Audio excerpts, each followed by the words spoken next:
सब पिछले दिनों की तमाम तर मुलाकातें, शेख रशीद के दावे, आज फिर उन्होंने कहा कि मुशर्रफ दौर का अगर मैं डेटा लीक कर दूं तो क्यामत आ जाएगी। आज वजीर आजम ने कहा कि अपोजिशन इस्तीफा देना है, शौक से दे, ज़िमनी इंतखाबात करवा दूंगा उन्हीं सीटों के ऊपर और ये एक सीट भी नहीं जीत पाएंगे।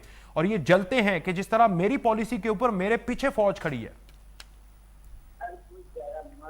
देखिए, जो एक प्राइम मिनिस्टर साहब ने जो बात कही है, जो आप सीनियर सहाफियों से और शेख रशीद साहब जो सॉरी टू से अगर कोई पॉलिटिशियन ये कहे, मेरे बड़े शेख साहब से बड़े देरीना ताल्लुकात हैं, मेरे बहुत जाती हद तक ताल्लुकात हैं और 20 साल से हैं, लेकिन किसी सियासतदान को ये जेब नहीं देता कि मैं कहे कि मैं फौज का तर्जुमान हूँ। क्योंकि चाहिए कि वह एजाजी तौर पर जो है वो अपने बैज लगा के वो हो जाए ना उसमें शामिल, ISPR के तर्जुमान। तो एक पॉलिटिकल लीडर का ये कहना है, इसको कोई हम क्या खराई तहसील पेश करें इस बात पर। यानी मैं कितने ही इख्तिलाफ करूं सियासी पार्टियों से, नून लीग से, पीर पार्टी से, लेकिन शेख साहब का जो ऐसा पॉलिटिकल पॉइंट है, लेकिन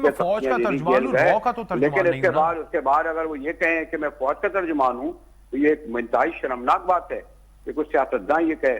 ऐसे ही कोई जैसे फौजी ये कहे कि मैं सियासतदान हूँ और सियासत से ज्यादा सियासतदान जानता हूँ। क्या हुआ उन अशर जनरलों का जिन्होंने सियासत के लिए, चाहे वो अयूब खान हो, चाहे ज़िया उल हक हो, चाहे परवेज मुशर्रफ हो, अगर वो जनरल ही रहते जिस तरह। एक अच्छी बात यह है कि अब जो मौजूदा हमारे जनरल हैं, चाहे राहिल शरीफ हो, उससे पहले परवेज कैनी हो, ऑन प्रिंसिपल इंस्टीट्यूशन ने तय कर लिया कि जी हमें सियासत में दखल नहीं देना है, हमें नहीं आना है। वरना आमतौर पर होता था कि जब कोई कंफ्रंटेशन होता कहते बूटों की चापें सुनाई देती थी।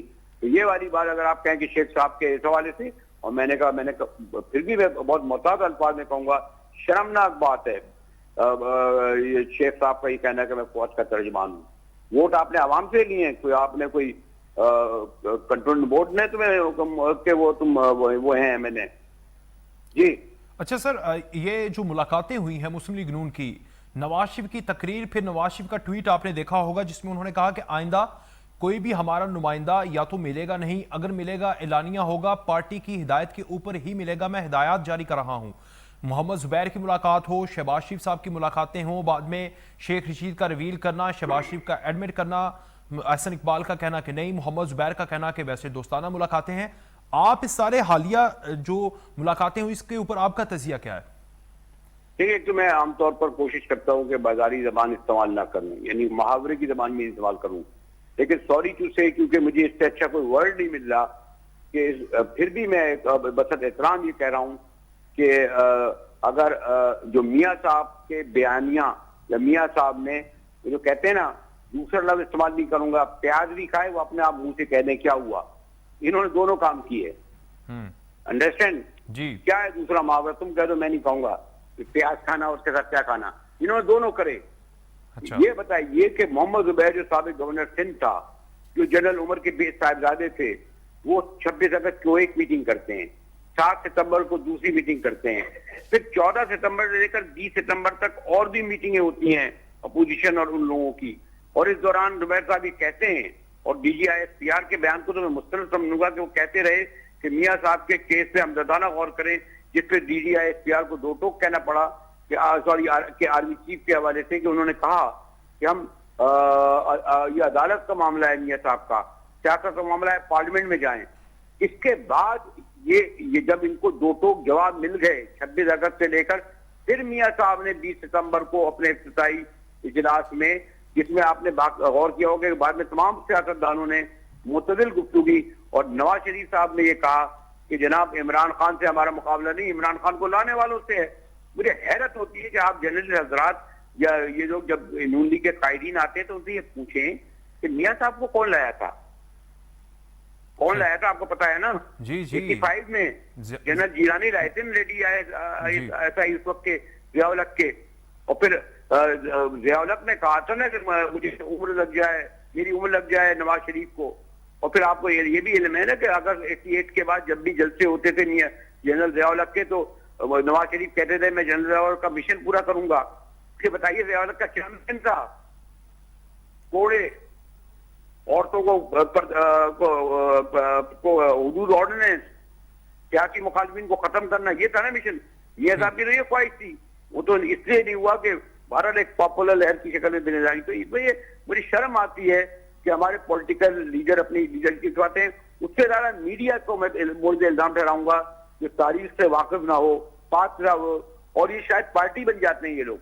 चाहे ये भी गलत है कि हम नवाज शरीफ के खिलाफ पार्टी बने, ये भी गलत है कि हम फौज की पार्टी बने या वकील बने, लेकिन ये हो रहा है बहरहाल, दिस इज डैम रियलिटी। बहुत शुक्रिया मुजाहिद बरेलवी साहब, आप हमारे साथ मौजूद थे। आखिर में सानहा आर्मी पब्लिक स्कूल की अदालती तहकीकाती रिपोर्ट में स्कूल की सिक्योरिटी पर सवालात उठाए गए हैं।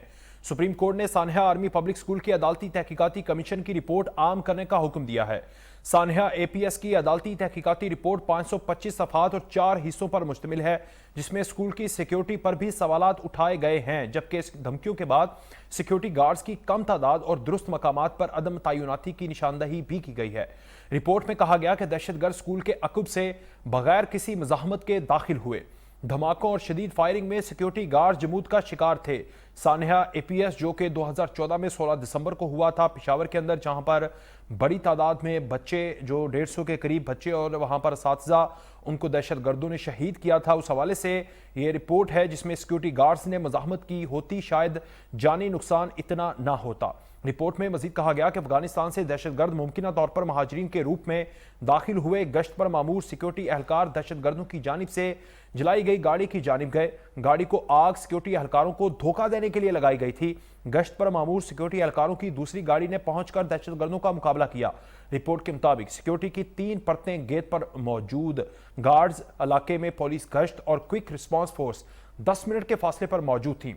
तीनों परतें धुएं की तरफ मुतवज्जा हो गई, जहां पर गाड़ी को खुद मंसूबे के तहत आग लगाई गई थी। नतीजन सिक्योरिटी की तवज्जो आर्मी पब्लिक स्कूल से हट गई और दहशतगर्द स्कूल में दाखिल हो गए। स्कूल के पीछे गश्त पर मौजूद फोर्सेस जलती हुई गाड़ी की जानिब चली गई। रिपोर्ट में कहा गया कि इस वाक़े ने हमारे सिक्योरिटी निज़ाम पर सवालिया निशान लगा दिया है। सिक्योरिटी पर तैनात एहलकार न सिर्फ आने वाले हमलावारों को रोकने के लिए नाकाफी थे, बल्कि उनकी पोजीशंस भी दुरुस्त नहीं थी। सिक्योरिटी की तमाम तवज्जो मेन गेट पर थी, जबकि स्कूल का पिछले हिस्से पर कोई सिक्योरिटी तैनात नहीं थी। पिछली गेट से दहशतगर्द बगैर किसी मज़ाहमत के स्कूल में दाखिल हुए। सिक्योरिटी पर मामूर गार्ड्स की सलाहियत दहशतगर्दों को रोकने के लिए भी नाकाफी थी। रिपोर्ट की फाइंडिंग्स में कहा गया कि दहशतगर्दों को मुकामी अफराद की तरफ से मिलने वाले सहूलतकारी भी नाकाबिले माफी है। गफलत का मुजाहरा करने वाले यूनिट के मुतल्लिका अफसरान और एहलकारों को सजाएं भी दे गई हैं। रिपोर्ट की फाइंडिंग्स में कहा गया कि कोई एजेंसी ऐसे हमलों का तदारुक नहीं कर सकती, बिलखुसूस जब दुश्मन अंदर से हो और अपना ही खून गद्दारी कर जाए तो नताइज